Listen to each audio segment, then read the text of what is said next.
नमस्कार मेरे साथी, आप सभी को अपने चैनल टारगेट्स माइंड्स पे हार्दिक शुभकामनाएं। जितने भी मेरे प्यारे साथी फर्स्ट बार ये वीडियो को देख रहे हैं, सबसे पहले आप सब्सक्राइब करें, एक लाइक करें और अपने दोस्तों को भी शेयर करें। शेयर करने से ही होता है कि सभी दोस्त मिलकर इस इन्फॉर्मेशन को लीजिएगा। अब करना क्या है समझिए, एकदम दिल खोलकर दिमाग खोलकर समझिए। आपको हम करवाने क्या जा रहे हैं। हो चुका आगाज रन का, युग बदलने की तैयारी, जीत उसी की होगी जिसका संघर्ष है जारी, जो पसीना बहानेगा मैदान जीत कर ले जाएगा। चलिए करना क्या है। अभी प्रेजेंट में कंपटीशन एग्जाम, नॉर्मल एग्जाम नहीं, कंपटीशन हाई लेवल एग्जाम करवाना चाह रहे हैं। देखो क्या क्या हुआ था, समझो। अभी प्रेजेंट में railway CB2, railway ALP CBT2, RRB लिखो, RRB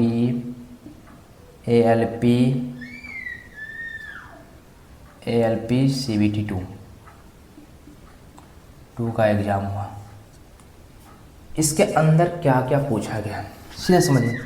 इसके अंदर दो पार्ट होता है, पार्ट A और पार्ट B।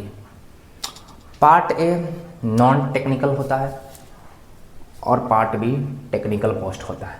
जैसे कि समझिए, टेक्निकल पोस्ट क्या है, कोई कोई आदमी इलेक्ट्रीशियन करता है, कोई वेल्डर करता है, कोई फिटर करता है, सबके अलग अलग ट्रेड होता है। उसमें ट्रेड से आपको 75 सवाल पूछा जाएगा। पूछा जाएगा नहीं, पूछा था।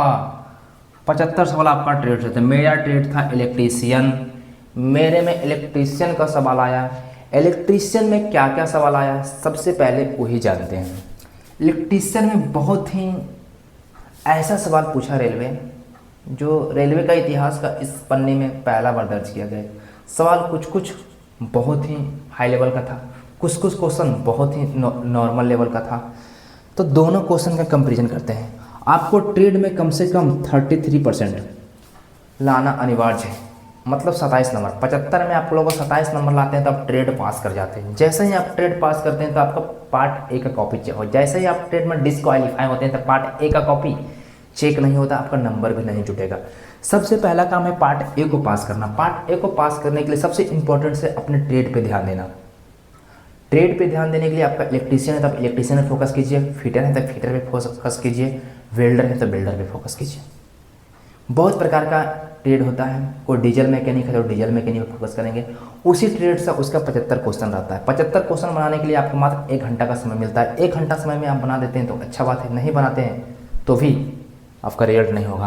पार्ट B में आप लोगों का 3 सेक्शन होता है। पहला होता है मैथ्स, उसके बाद होता है रीजनिंग, उसके बाद होता है साइंस, उसके बाद होता है basic science and engineering drawing. पहला होता है math, reasoning, science, basic science and engineering drawing. 4 part में क्वेश्चन आता है। 4 पार्ट में लगभग 100 नंबर का होता है। 100 नंबर में आपका इधर पास करेंगे तो माइट बनता है इस पर। बात का मतलब पार्ट CBT2 भी पास कर गए। CBT2 पास कर गए, उसके बाद आता है साइको रेलवे ALP में देना बिल्कुल बिल्कुल वेरी इंपॉर्टेंट है। अब क्या करेंगे समझिए, बस 1 मिनट का समय लेंगे, पूरा कंप्लीट करके देंगे। समझिए साइको क्या होता है। साइको में आपको 5 बैटरी टेस्ट होता है। 5 बैटरी टेस्ट में पास होना अनिवार्य है। आप एक भी बैटरी टेस्ट में डिस्क्वालीफाई होंगे तो पूरा मेहनत आपका पानी चल जाएगा। जैसे रेलवे CBT1, CBT2 और साइको। बात के मतलब साइको पास कर गए तो पर भी आपको मेरिट लगेगा। मेरिट में पास करेंगे तब आपका डॉक्यूमेंट वेरिफिकेशन होंगे। पहले मेडिकल होगा, डॉक्यूमेंट वेरिफिकेशन होगा, उसके बाद ज्वाइनिंग होगा। ALP क्रैक करने का तरीका मात्र पहला होता है CBT1, याद रखना है। CBT1 पहला होता है। दूसरा चरण होता है CBT2 होता है। तीसरा चरण होता है साइको, जिसको CBT3 बोलते हैं, साइको।